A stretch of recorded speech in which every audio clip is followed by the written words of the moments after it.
sausage, may potatoes, may boiled egg.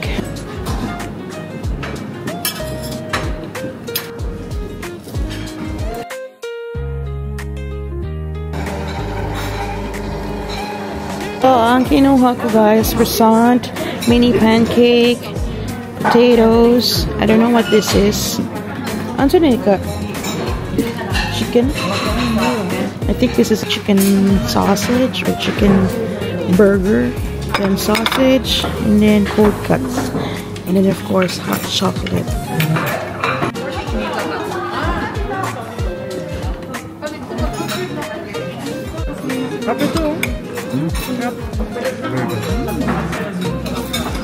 Alis na kami ng hotel. We're just loading our bags into the bus and ready to go to Amsterdam. 7:23 na guys, pero sobrang dilim pa dito. In-adjust ko na lang yung settings para medyo maliwanag yung video, but it's still dark outside.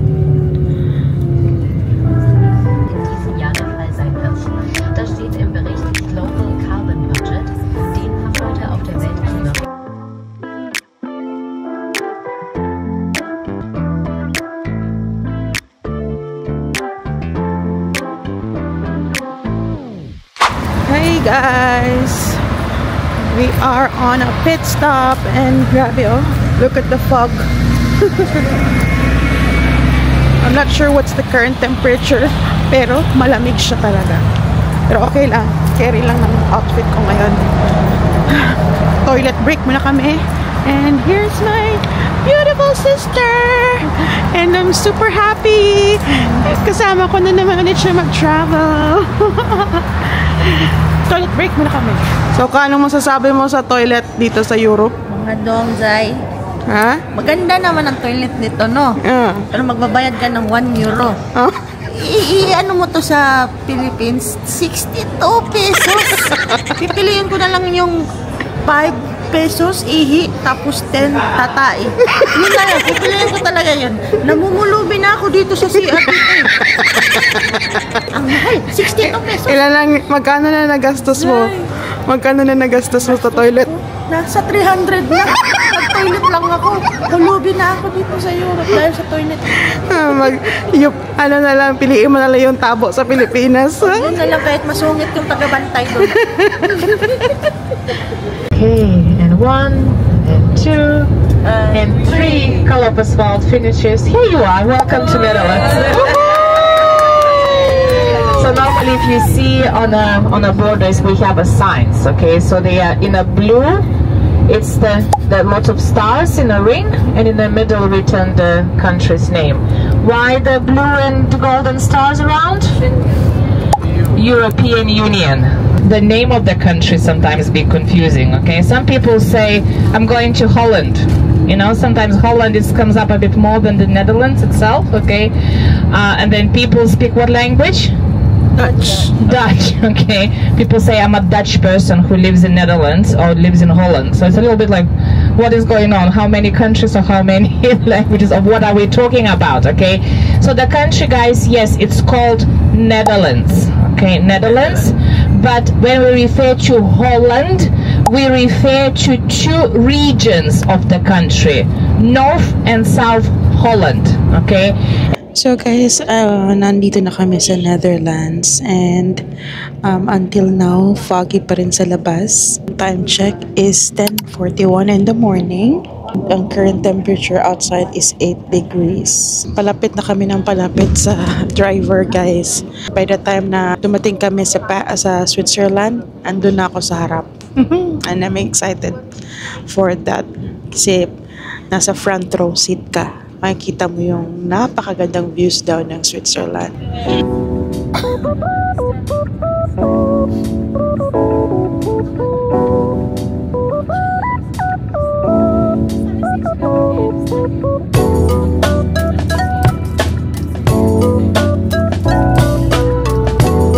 Guys, we're on a pit stop and magla-lunch kami. There are two options, either dun sa may restaurant or McDo. And we decided to try the McDo in Netherlands. Tingnan natin kung masarap ba dito kasi sa Abu Dhabi masarap. Ooh, looks promising. Ayan na yung McDo, guys. Magmamadali kami kasi may isa pang bus of tourists. Kaya dapat mauna kami dun.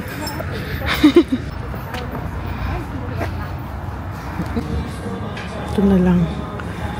I think I'm gonna eat Swiss cheese. Let's make it a meal. So, ito ang McDonald's sa Netherlands. Try natin. Hindi sila matipid sa ingredients. Let's try. I have to mix that with. Ako lang nag-burger, guys. Nahiya naman ako sa burger ko. Kawain ko na eh.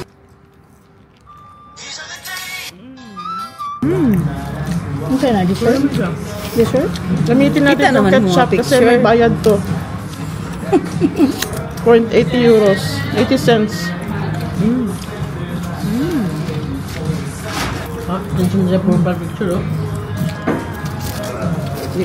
Then try natin itong red lemonade. Walang bayad eh. Oh my gosh, it's taking... Bayad? Oo eh. Parang nga, 1 bit mo na.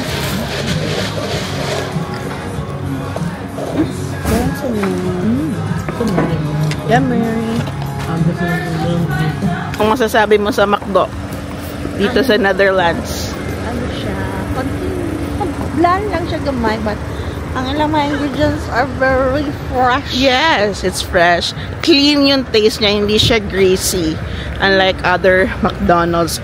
Sa Abu Dhabi, sometimes it can be greasy. And yun. Parang feeling mo nag-diet ka kung kahit kumakain ka ng McDo. Pero yung fries nila, meh.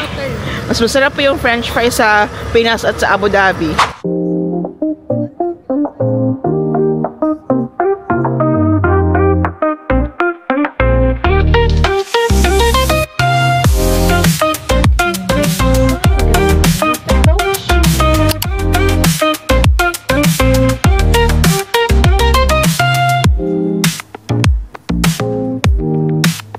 Nandito na kami sa Clara Maria Farm, where we're going to witness how clogs and cheese are made. Clogs? Now clogs are of course made of wood. So I have a block of wood here. Now the wood type that we use, it's mostly poplar wood. And the reason we use poplar wood is because it's a bit softer and lighter. Exactly. That makes it a lot easier to work with, and it's also not that heavy for your feet. Because if you compare that to something like oak is really dense, really heavy. It just drags your feet down, and it's also a lot harder to cut. Now there are actually two ways that we can make the shoe. We can or do everything by hand with a big pole knife here. The only problem with doing everything by hand is it takes a very long time. It takes about 2 to 2.5 hours just to make one shoe. Now, since no one wants to stand here for 2.5 hours, myself included, we also have machines. And then, it takes less than 10 minutes. So there is a template of a shoe on here, and the machine will cut out a copy of that template. Now, if we want to make smaller shoes, smaller templates. If we want to make bigger shoes, bigger templates. Where are my Filipinos? Wee! Why are you guys so quiet? Right here. Shy? You guys are usually the loudest.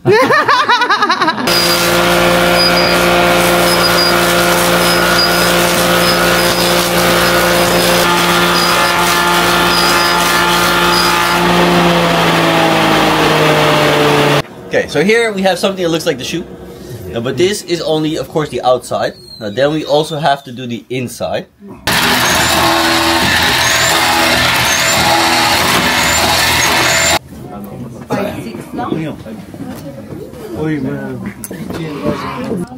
I'm already not that tall myself. Well, no one can see anything. The half that we do milk, we milk twice a day. Once in the morning and once again late in the afternoon. However, for cheese making, the first milk that arrives inside is always going to be the afternoon milk. Now the reason the afternoon milk comes in first is because the wall of the tub is hollow. There's a double wall there, and that then allows us to circulate cold water through the wall so we can keep the milk cool until the morning. Now at the end of the day, before we go home, we take all the cheeses that we made that day and we put everything in salt water. And the salt water is actually a very important part of the cheese making process, and that's because the salt will act as a natural preservative.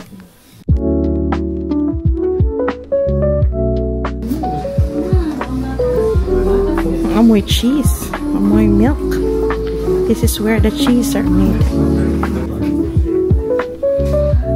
What kind of cheese is good? This is good. For you. Thank you. You like it? It's good. Told you it was the best one.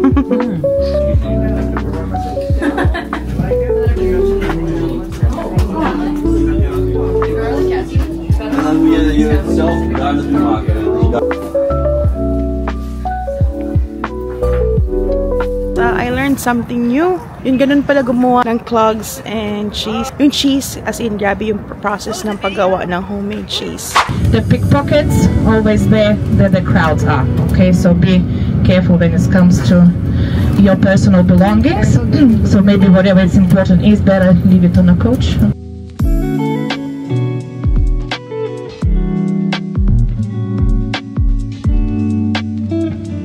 We're now in Amsterdam.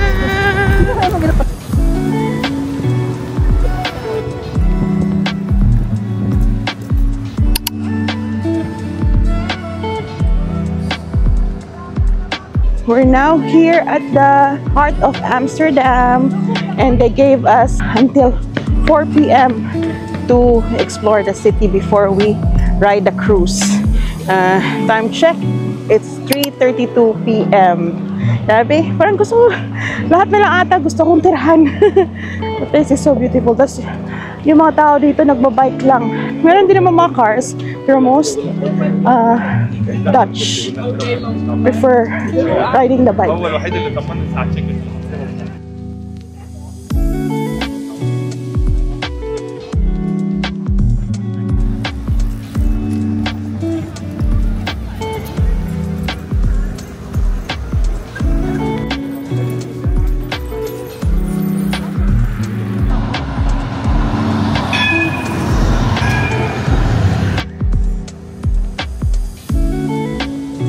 So ito guys yung sasakyan namin na boat for the Twilight Cruise.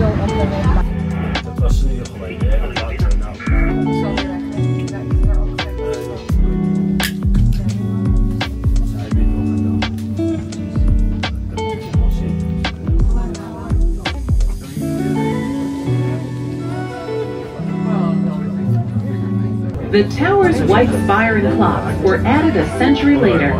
They were designed by Hendrik de Keyser, an architect whose work can be seen around Amsterdam. For Flea Island, and the bustling market held here is called the Flea Market. For centuries, Jewish traders sold their wares here. Another story. It has nothing to do with rotting tiles. The facades, or the faces of buildings, were intentionally built this way. In fact, the 16th century law put limits on how far a building could lean forward. The wealthiest of the wealthy lived here, on the Herengracht. Today, almost all of these mansions are used for business, as people can no longer afford to live in them, and city residents don't have to worry about tides.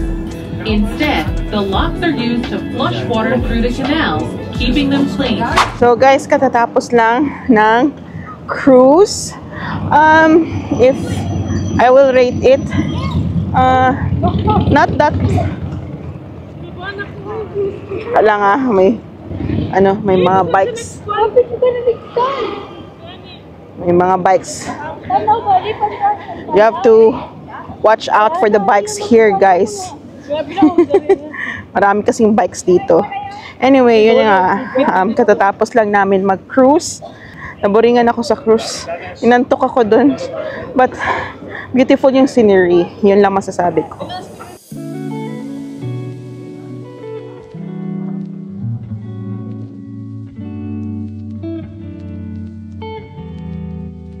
Tingnan nyo guys, may museum ng marijuana dito.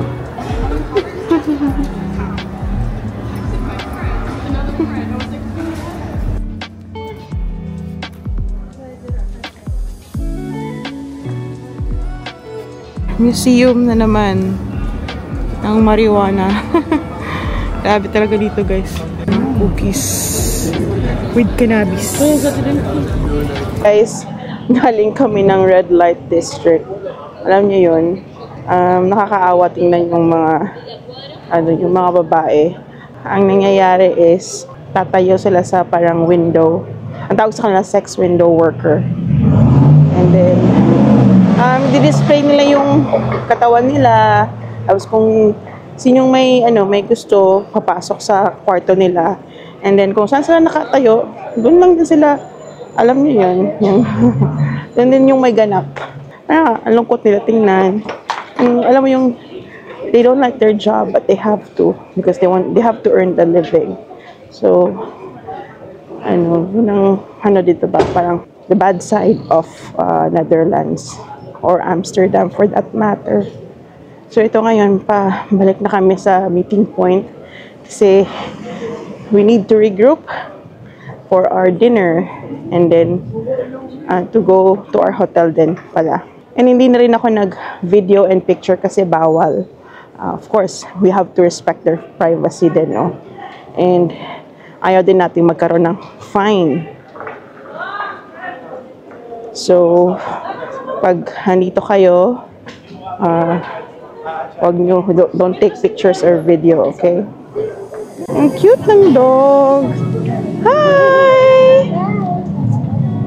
Say hi! So, this is Amsterdam at night.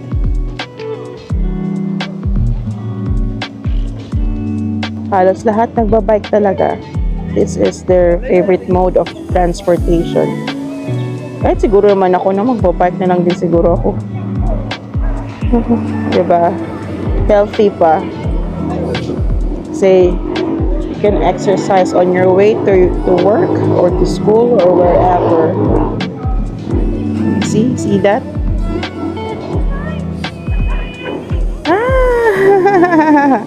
Here's the dog again.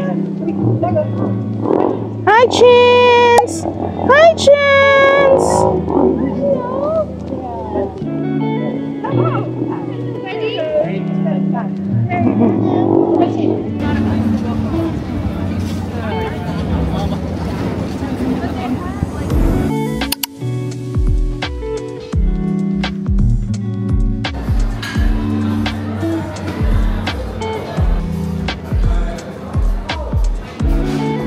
So guys, nandito na kami ngayon sa restaurant where we are going to have our dinner. The food that I chose were vegan tomato soup, burger, for dessert, cheesecake. Ang drinks lang is tap water, but you have the option to order Coke, beer, or wine. It's up to you, pero may additional na bayad. Pero kung water lang, included sa dinner. Wala kaming babayaran dito sa dinner because this is part of the tour. So, ayun, gutom na kami. Medyo matagal yung interval ng last meal namin. So, we'll see kung masarap ba yung food nila dito. Update ko kayo later. Ito na yung gyoza, guys. Hindi ako nag-order nito, but I'm going to try this one.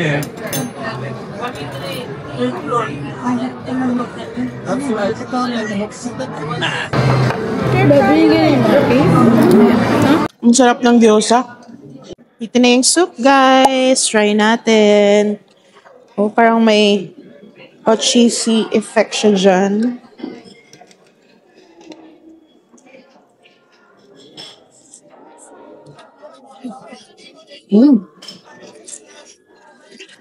Sarap. Sarap nito, guys, pag may grilled cheese.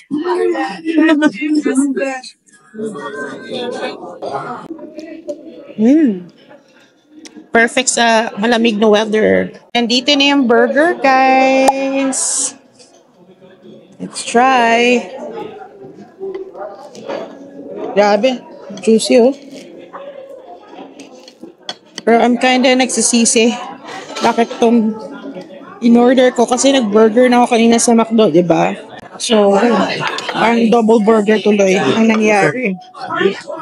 See, try natin muna yung ano, beef. Not bad. Parang dry no bread.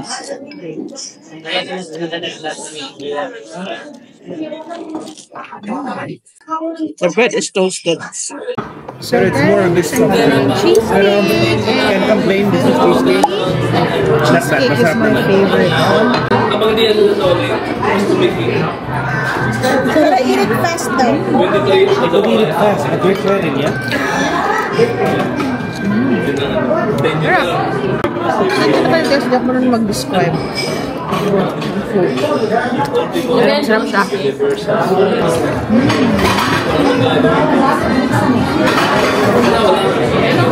Makakarating lang namin, guys.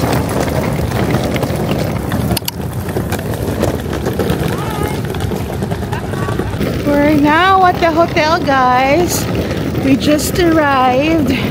Nakapagod talaga, oh. Pack and pack. Pack and pack. Yun ang buhay namin for the past few days. And I can't wait to lie down sa bed or get some shower, remove all my clothes. Nakapagod pala to, guys.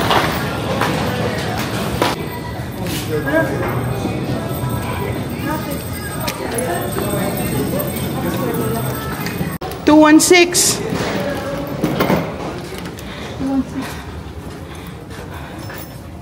Here's our room, guys. Social na to, guys, kasi Hilton by Hampton or Hampton by Hilton na ito. Nandito na kami sa loob ng room namin and I'll do a quick room tour para makapagpahinga na kami. So pagpasok niyo ng door, ito yung makikita nyo. Look at that. Look at our bathroom. Yan. Oh, medyo social. And then may mga amenities na like shampoo, conditioner, and body wash. May cabinet dito. There. Yan. Meron ang iron. Yay! May iron. And then, mirror for your OOTD. Maliit lang siya. Mas maliit to compare dun sa room namin sa Germany. And then, 2 separate beds. Unlike dun sa Germany na, isa lang. Mag-unpack na kami. And prepare for bedtime. And I hope you enjoyed today's vlog. And tomorrow we're going to Paris. Finally! Excited na ako. Pero gabi pa kami darating sa Paris because on our way to Paris, we will pass by or do a quick tour in Belgium. So, bali parang mangyayari is breakfast in Netherlands, lunch in Belgium, and then dinner in Paris. O, diba? Asan ka niyan? So, good night, guys. And if you're new to this channel, please don't forget to subscribe and hit that notification bell para ma-notify kayo sa susunod kong mga vlogs. Bye!